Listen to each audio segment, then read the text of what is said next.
Assalamualaikum warahmatullahi wabarakatuh. Puji syukur kita panjatkan kepada Nabi Muhammad SAW.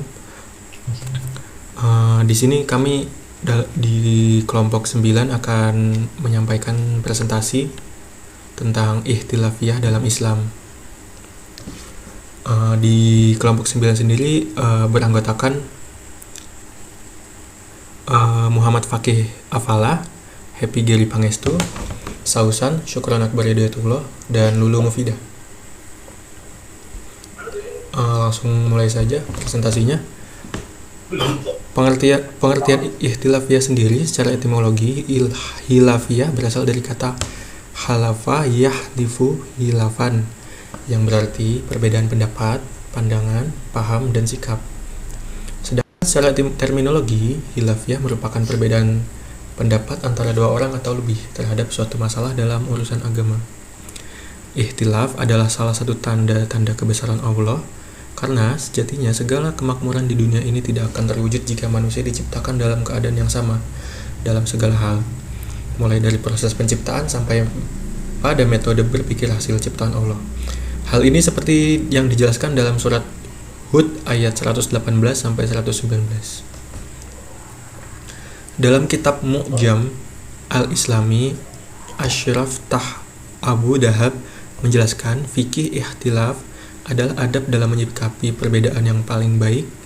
Menyikapi hal tersebut adalah umat Islam yang hidup pada masa sahabat, tabi'in, dan orang-orang yang mendapat petunjuk. Sebab perbedaan itu tidak sama sekali memberikan mudarat bagi mereka. Pengertian mazhab. Menurut bahasa, mazhab berarti jalan yang dilalui dan dilewati. Sedangkan menurut istilah, mazhab berarti aliran pemikiran dalam hukum fikih yang terdiri atas kumpulan permasalahan yang mengikuti pendapat dari para ulama besar. Secara umum, mazhab dapat diartikan sebagai gagasan, landasan, atau solusi yang digunakan oleh para imam mujtahid dengan tujuan untuk memecahkan permasalahan yang ada atau mengistinbatkan hukum Islam. Mazhab fikih ialah ilmu yang membahas tentang amalia zahir seorang muslim. Dalam sejarah pengkajian hukum Islam, terdapat beberapa mazhab fikih yang secara umum terbagi menjadi dua, yaitu mazhab Sunni dan mazhab Syiah. Yang termasuk mazhab Sunni adalah Syafi'i, Maliki, Hanafi, dan Hambali, dan yang termasuk mazhab Syiah adalah Zaidiyah dan Ja'fariyah. Macam-macam mazhab. 1. Mazhab Hanafi. Mazhab ini didirikan oleh Abu Hanifah Nu'man bin Sabit, ulama besar yang dikenal dengan nama Imam Hanifah. Imam Hanafi itu terlahir di Kufah, Irak pada tahun 80 Hijriah. Ia adalah seorang ahli fikih keturunan bangsa Persia yang kemudian menetap di Irak. Imam Hanafi menimba ilmu fikih kepada Hamad bin Abi Sulaiman. Dasar yang dipakai oleh mazhab Hanafi adalah Al-Quran, Sunnah, dan fatwa sahabat yang merupakan penyampai. Mazhab ini juga menggunakan qiyas sebagai dasarnya dan juga ihtisan, yaitu qiyas yang berlawanan dengan nas. Imam Hanafi juga menggunakan ijma, yaitu kesepakatan para mujtahid mengenai suatu kasus hukum pada suatu masa tertentu. Selain itu, ia juga menggunakan dasar urf, yaitu adat kebiasaan orang Islam dalam satu masalah tertentu yang tidak disebut oleh nas Al-Quran. Selanjutnya adalah mazhab Maliki.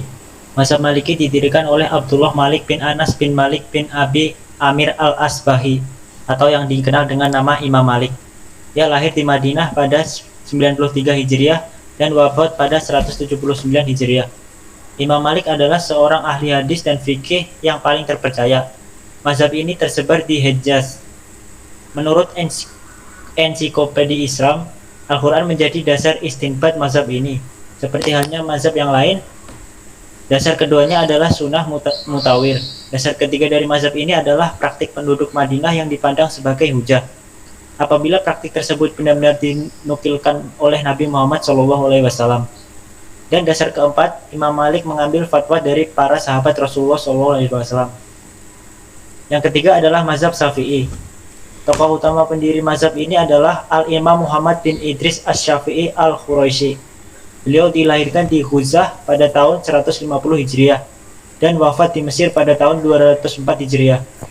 Beliau belajar kepada Imam Malik yang dikenal dengan Mushabul Hadis. Kemudian beliau pergi ke Irak dan belajar dari ulama Irak yang dikenal sebagai Mazhabul Qiyas. Beliau berikhtiar menyatukan mazhab terpadu, yaitu mazhab hadis dan mazhab qiyas. Itulah keistimewaan dari mazhab Syafi'i. Di antara kelebihan Asy-Syafi'i adalah beliau hafal Al-Quran umur 7 tahun, pandai berdiskusi, dan selalu menonjol. Imam Syafi'i adalah orang pertama yang mempelopori penulisan kitab pada masa itu. Adapun kitab-kitab yang beliau tulis sampai saat ini masih bisa dibaca oleh orang lain, yaitu kitab Amali Kubro, Usul Al-Fiqh, kitab Ikhtilaful Hadis, dan kitab Ar-Risalah. Mazhab ini lahir di Mesir, kemudian berkembang ke negeri-negeri lain. Yang keempat adalah mazhab Hambali. Dinamakan Hambali karena pendirinya adalah Al-Imam Ahmad bin Hanbal Asy-Syaibani, yang lahir di Baghdad tahun 164 Hijriah dan wafat tahun 248 Hijriah. Beliau adalah murid dari Imam Syafi'i yang paling istimewa dan tidak pernah pisah sampai Imam Syafi'i pergi ke Mesir. Menurut beliau, hadis dhaif dapat dipergunakan untuk perbuatan-perbuatan yang afdol atau fadlilul amal, bukan untuk menentukan hukum. Beliau tidak mengaku adanya ijma setelah sahabat karena ulama sangat banyak dan tersebar luas. Beliau wafat di Baghdad pada usia 77 tahun pada tahun 241 Hijriah pada masa pemerintahan Khalifah Al-Wathiq. Kitab-kitab yang beliau tulis antara lain yaitu Musnad Ahmad Hambali, kitab Al-Tafsir, kitab An-Nasikh wa Al-Mansukh, kitab Hadis Syu'bah, kitab Al-Mukhaddam wa Al-Muqaffar fi Al-Quran, dan kitab-kitab lainnya. Latar belakang dan faktor yang menyebabkan terjadinya khilafiyah. Latar belakang khilafiyah.